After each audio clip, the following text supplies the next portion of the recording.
Ini adalah pinjol yang limitnya hingga 25 juta rupiah. Pencairannya cepat dan juga sudah berizin OJK. Untuk pengajuannya sama seperti pinjol lainnya ya teman-teman. Di sini sudah di-download sebanyak 5 juta kali download dan mendapatkan rating 3+, 3,7 bintang, 100.000 ulasan. Apakah pinjol ini rekomendasi ataukah tidak? Yuk simak selengkapnya pada video berikut ini.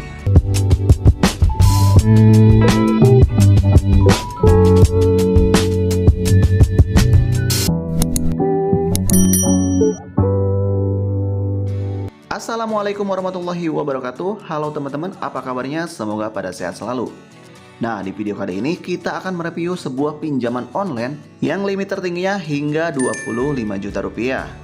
Namun, apakah pinjaman online ini rekomendasi ataukah tidak? Oke, kita akan bahas selengkapnya di video berikut ini. Namun sebelumnya saya disclaimer, video ini dibuat semata-mata hanya untuk sekedar informasi dan menambah pengetahuan tentang pinjaman online, dan tidak menganjurkan untuk melakukan pengajuan di pinjaman online manapun. Pinjol ini sudah berizin OJK dan AFPI, jadi untuk pengajuannya aman ya teman-teman. Namun belum tentu rekomendasi. Nah, untuk nama pinjol ini yaitu pinjol Kredinesia. Nah, mungkin di antara teman-teman sudah ada yang pernah melakukan pengajuan di aplikasi ini. Dan yang belum pernah, silahkan disimak video berikut sebelum melakukan pengajuan di aplikasi ini. Dan ini adalah tampilan awal setelah kita buka aplikasinya. Di sini ada kebijakan privasi ya teman-teman. Teman-teman silahkan baca-baca terlebih dahulu atau langsung scroll aja ke paling bawah biar lebih cepat. Dan setelah itu langsung aja kita klik setuju. Ya, inilah dia halaman beranda dari aplikasi Kredinesia ya teman-teman. Di sini terlihat untuk limit tertingginya hingga 25 juta rupiah. Kemudian untuk jangka waktu pinjamannya mulai dari 3 bulan sampai dengan 6 bulan. Oke, tanpa berbasa-basi langsung aja kita ajukan pengajuan di aplikasi pinjol ini ya teman-teman. Oke, langsung aja kita klik ajukan sekarang. Next, selanjutnya kita diminta untuk memasukkan nomor handphone kita yang aktif. Nah, silakan teman-teman masukkan nomor handphone yang sudah terhubung dengan WhatsApp. Oke, langsung aja kita masukkan. Dan setelah itu langsung aja klik masuk. Dan selanjutnya teman-teman diminta untuk membuat kata sandi. Silakan buat kata sandi yang mudah diingat. Selanjutnya konfirmasi ulang untuk kata sandinya. Dan bila sudah silakan klik selanjutnya. Selanjutnya verifikasi OTP. Untuk menerima OTP teman-teman bisa melalui WhatsApp ataupun melalui SMS. Silakan pilih salah satu. Di sini kita pilih aja yang WhatsApp ya teman-teman. Selanjutnya kode OTP langsung dikirimkan ke WhatsApp teman-teman. Bila tidak muncul notifikasi, silakan teman-teman periksa WhatsApp teman-teman. Nah, seperti saya tidak muncul untuk notifikasinya. Langsung aja kita scroll untuk jendela notifikasinya. Apakah ada? Dan ternyata ada ya teman-teman. Silakan teman-teman langsung aja masukkan untuk kode OTP-nya. Dan bila mana sudah, selanjutnya klik konfirmasi. Dan selanjutnya akan muncul izin informasi lokasi. Silakan teman-teman klik langkah berikutnya. Dan bila mana sudah muncul, silakan teman-teman klik saat aplikasi digunakan. Selanjutnya diminta untuk membuat keamanan tambahan seperti login dengan sidik jari atau login dengan akun Gmail. Nah, di sini kita lewatin aja ya teman-teman. Dan diminta juga untuk izin notifikasi. Langsung aja kita klik izinkan pemberitahuan. Nah, sekarang barulah kita bisa melakukan pengajuan di aplikasi ini ya teman-teman. Oke, langsung aja kita klik ajukan pinjaman. Untuk pengajuannya di sini ada beberapa tahapan, mulai dari konfirmasi KTP, informasi pribadi, informasi pekerjaan, kontak darurat, dan juga informasi nomor rekening. Semua tahapan tersebut wajib teman-teman isi ya teman-teman, jangan sampai ada yang dikosongkan. Oke, tahap yang pertama yaitu konfirmasi KTP. Jangan lupa untuk siapkan eKTP-nya. Setelah itu langsung aja klik ikon kamera yang ada di tengah. Dan kemudian aktifkan perizinan kamera. Langsung aja kita klik saat aplikasi digunakan. Selanjutnya kamera akan terbuka. Dan posisikan untuk eKTP kita sesuai dengan frame yang sudah disediakan. Dan bila mana sudah dirasa cukup, langsung aja kita klik ambil foto.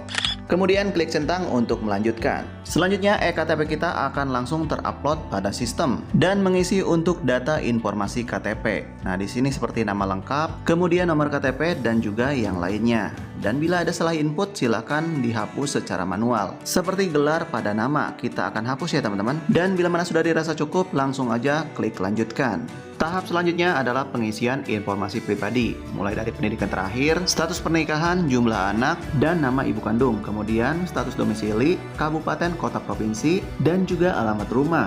Jangan lupa di paling bawah masukkan alamat email. Selanjutnya bila sudah terisi semua langsung aja klik lanjutkan. Dan tahap selanjutnya adalah pengisian informasi pekerjaan, mulai dari industri, pekerjaan, nama perusahaan, pendapatan bulanan, jenis pendapatan, tanggal gajian terakhir, dan lama bekerja. Dan kemudian bila telah diisi, kita scroll aja ke paling bawah. Ternyata di sini masih ada yang perlu diisi ya teman-teman, yaitu nomor telepon perusahaan, kabupaten, kota, provinsi, dan juga alamat lengkap perusahaan. Dan bila mana sudah terisi semua, silakan periksa kembali. Takutnya ada yang belum terisi. Nah, biasanya di bagian informasi pekerjaan banyak sekali yang mengeluhkan ataupun yang bertanya, "Kak, bagaimana kalau saya tidak bekerja?" Nah, teman-teman bisa gunakan data pack ya teman-teman, atau cari aja di Google, banyak sekali nama perusahaan dan juga alamatnya, karena ini hanya sekedar formalitas. Nah, bila mana sudah diisi semua, langsung aja kita klik lanjutkan. Kemudian untuk tahap berikutnya yaitu tahap kontak darurat. Nah, di sini diminta untuk memasukkan 2 kontak darurat ya teman-teman. Mulai dari hubungannya apa, kemudian nama kontak darurat tersebut, dan juga nomor kontak darurat. Kalau bisa yang sering dihubungi ya teman-teman, dan sudah terhubung ke WhatsApp. Dan bila mana sudah terisi semua, silahkan scroll ke bagian bawah. Dan kemudian di bagian bawah ada kotak kecil ya teman-teman.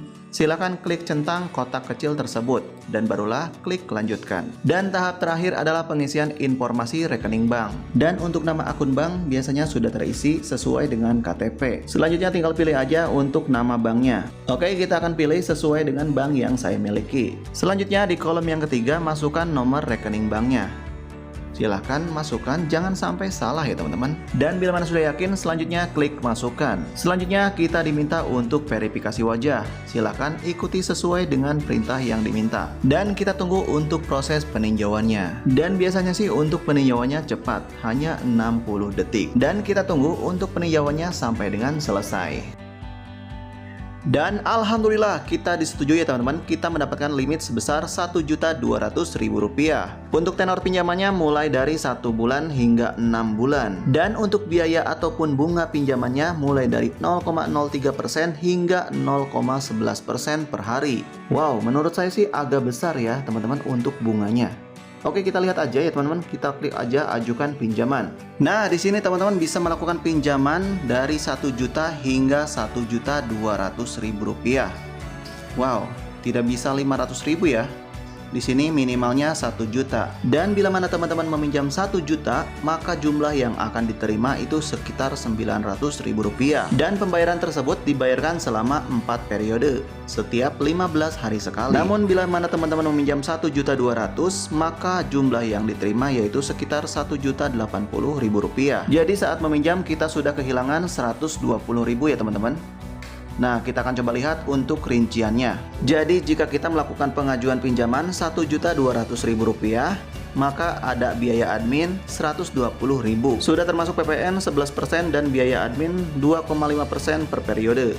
Dan untuk total tagihan keseluruhan yaitu sekitar Rp1.273.200. Di sini untuk bunganya sekitar Rp73.200 dan untuk cicilan per periodenya sekitar Rp319.200 dan per periode atau 15 hari sekali dikenakan bunga sebesar Rp19.200. Nah, dari sini saja kita bisa mengambil kesimpulan ya teman-teman, kalau pinjol ini bunganya sangat besar. Dan lagi-lagi saya katakan pinjol ini kurang rekomendasi buat kita-kita.